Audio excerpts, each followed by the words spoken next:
everybody, welcome back. It's of course Cape Rugby TV time, where we take a look at what's happening in the world of Western Province Club Rugby. Big thanks to our partners on board with us, Score Energy Drinks. We're going to explain to you how you win yourself a case of Score Energy Drinks a little bit later in the show. And of course, MChem 24-hour pharmacy. MChem 24-hour pharmacy, of course, on board with Western Province Rugby as well. And in the next couple of days, we're going to show you some action, or at least some footage, of the DHL Stormers and the DHL Western Province Rugby players at the MChem 24-hour pharmacy. In studio with me now, well, no strangers, should we say, to Cape Rugby TV. Jerome Parvater, welcome back, meneer. Public holiday for you? There's no holiday in Western Province Rugby. There's no such thing as public holidays in No. sport, eh? No. Yeah, Faisal, same with you. Yeah, I thought today we'd have a long sleeping rest and that there, but yeah, it doesn't seem to be possible. There's games happening today, as you know. So yeah, we'll see. Hopefully, I think we're going to wait till the end of the year before we can have a break. Yeah, well, I was looking at that. I was speaking to Jerome about it just before the show, and I said, Jerome, I think I got this wrong because I'm seeing so many games for today, for Wednesday. Something's wrong with the fixtures. He said, no. There's definitely lots of games today. Is that right? Yeah, no, definitely, especially amongst the universities.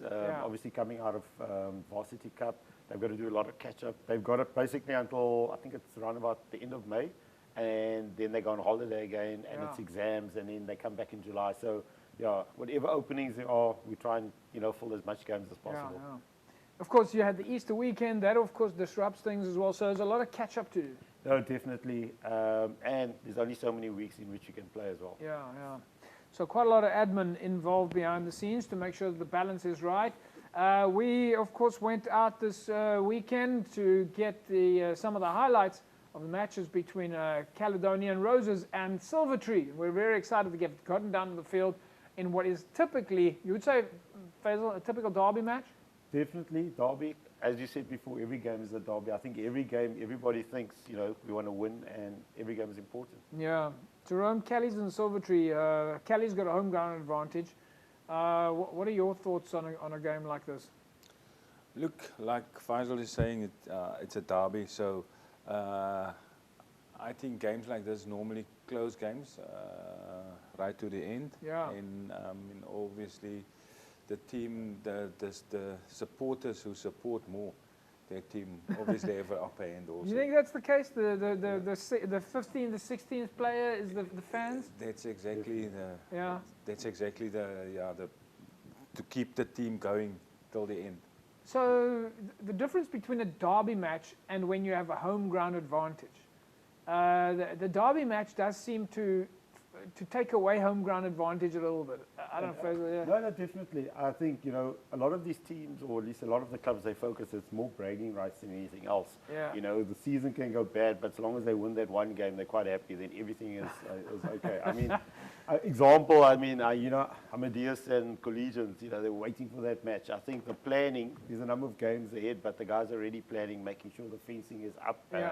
Alim has been contacting me and that, which is great. The planning is great. But I think, the mere fact, as I said earlier on, is that bragging rights more than anything else that the guys are looking for. Yeah.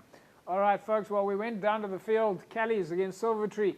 Let's take a look at the first half highlights.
All right, there we go. First half. Caledonian Roses, Silvetree. Kelly's with quite a big lead. Go to our resident expert, Mr. Parvater.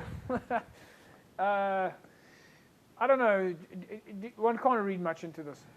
Yeah, it's strange. Silvetree has got territorial advantage, Yeah. but they couldn't get points because the defense of Roses is so good. But they had most of the time in Roses 22 Yeah. in their half and playing. They do a lot of play, but they don't get points. And then Roses, on the other hand, when they play from the ultra line and they go score, whether it's a kick or whatever, then yeah. So it's very good that, I mean, they obviously plan. One thing that I saw there, which is good, every time if there's a line break, there's two players follow through and they can offload. Where normally you don't see that. All right. Well, we're definitely going to have more time to comment and more time to look at the footage for the second half. So, folks, don't go away. When we come back from the break, we're going to take a look at the second half. Kelly's up against Silvetree. We've also got some fantastic interviews lined up for you. Back in a sec.